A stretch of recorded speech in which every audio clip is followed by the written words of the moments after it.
Merry me, Annie here. This video is in response to the pagan perspective topic for this week, which is the Threefold Law. It surprises some people who know that I'm a trad Wiccan to know that the Threefold Law is not part of my spiritual cosmology. Never has been. Wasn't part of what we learned early on.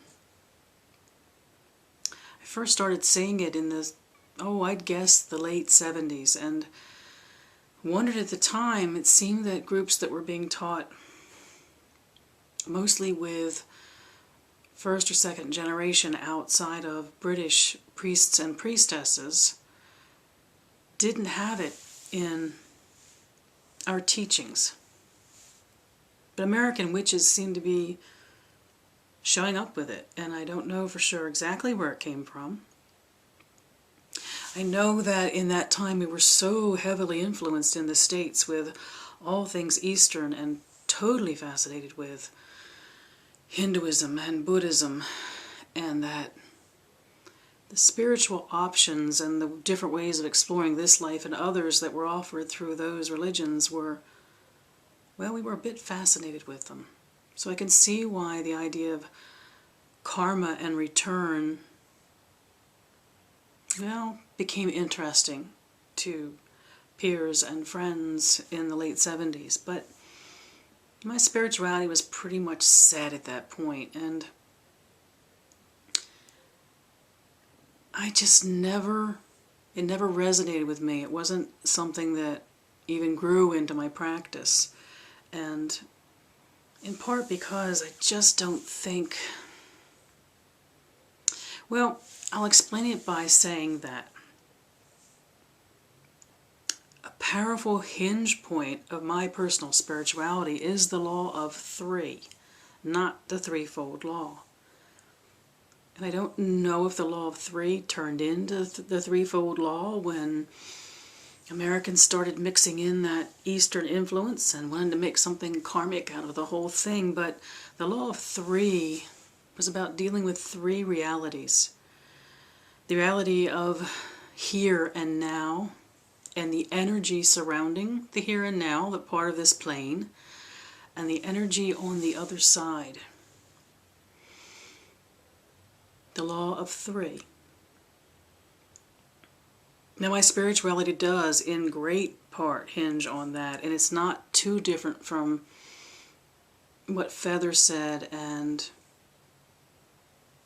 in that, rather than it being return of three, or somehow a fate return of three, or some other number, 5 or 10, or even just an equal return, that it is that everything that we do, intentional and unintentional, impacts three realities.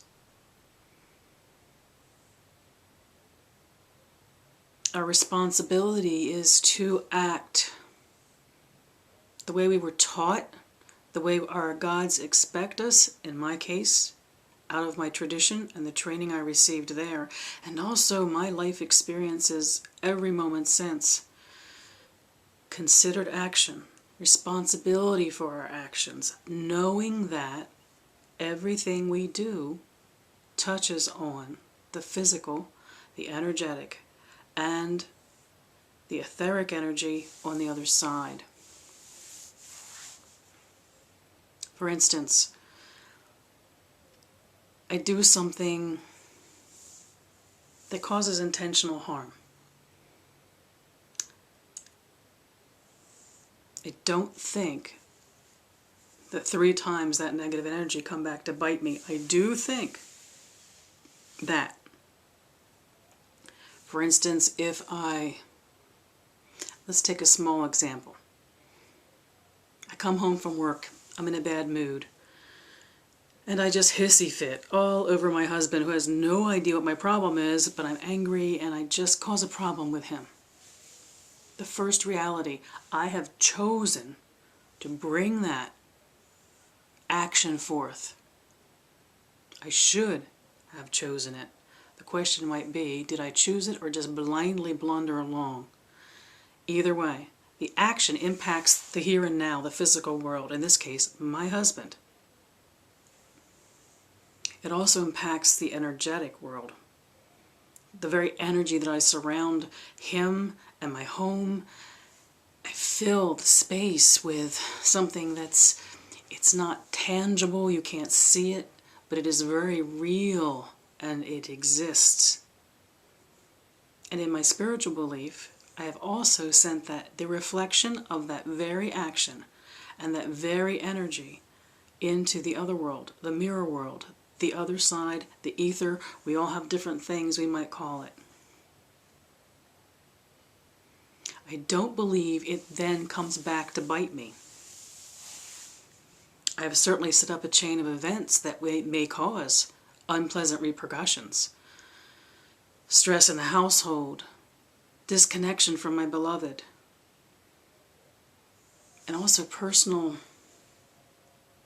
unhappiness, unbalance, because I put that kind of thing out there.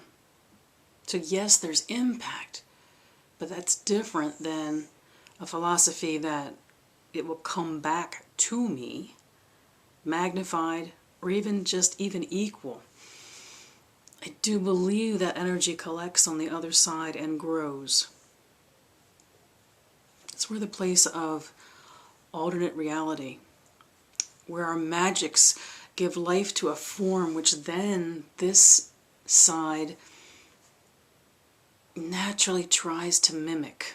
It's how magic works. You put it out there, you envision it, you put it on the other side as reality, and this side lives up to it. So, that negativity that I would have sent to my husband, filling the space of my world and reflecting into the other world, is there. And on the other side, where there's no physical barriers, energy flows and moves and grows. I do believe that energy will be reflected on this other side. I don't know that it's necessarily coming back at me. In fact, I'd say, no, it's not necessarily coming back at me. I believe that once we act in any way, positive or negative, impacting our physical life, the energy around us, and therefore sending that energy to the other side, it's gone from us. We're detached from it. Where we were connected to it is when we took the action. What led up to that? What decision making? What sense of responsibility? What ethics we apply? The whole practice of everything from the simplest decision to the most involved magic still comes down to consciously deciding what you will do and thinking of consequences, following through, and then releasing. So in that negative example, that energy is on the other side and it is growing, expanding, free-flowing, even mingling with other similar energies. And that will be reflected on this side in some shape or manner. Whether it's something ever that comes back into my life, or the life of another, or the life of others, or something vast, more larger than just me or another person. It will come back in some fashion, only because it's natural, it's reality. Not because fate makes a decision to come back and get you, or someone else. Now the good news is, good energy put up there. Good energy, every loving action taken. For instance, in the same example, I come home, released any frictions I may have had before I got home to the ether, going, you're not my problem anymore. Come home glad to see my husband and expressive and loving and joyful. He feels it, the physical.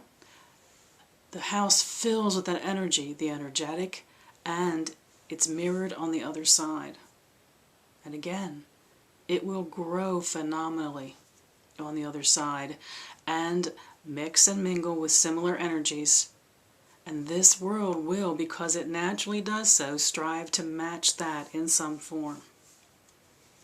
So law of three is a very important part of who I am spiritually and what I believe in. The question was, do we believe devoutly, absolutely, and completely?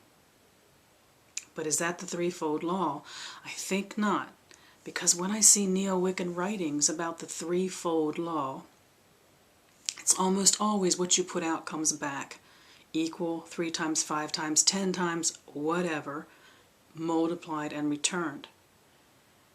To me, that feels too much like dangling a carrot before the do-gooder, knowing it will come back. Or holding a sword over your head that if you do wrong, intentionally or not, it'll come back to bite you too. I'm not saying the universe doesn't balance out that way sometimes. Negative energy will return, but whether it is so personal that you put it out and it comes back to you, I think not. I truly think not. It's trite. It's a phrase we hear too much, but bad things happen to good people. And also good things happen to bad people. It doesn't feel to me, and never has felt, that there is a hand of fate or a karmic activity in putting that kind of thing out. It makes a difference. It impacts this world and the other.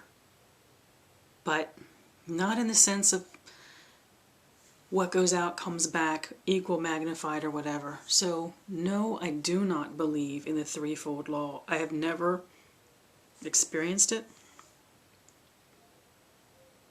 It's just not part of how I relate to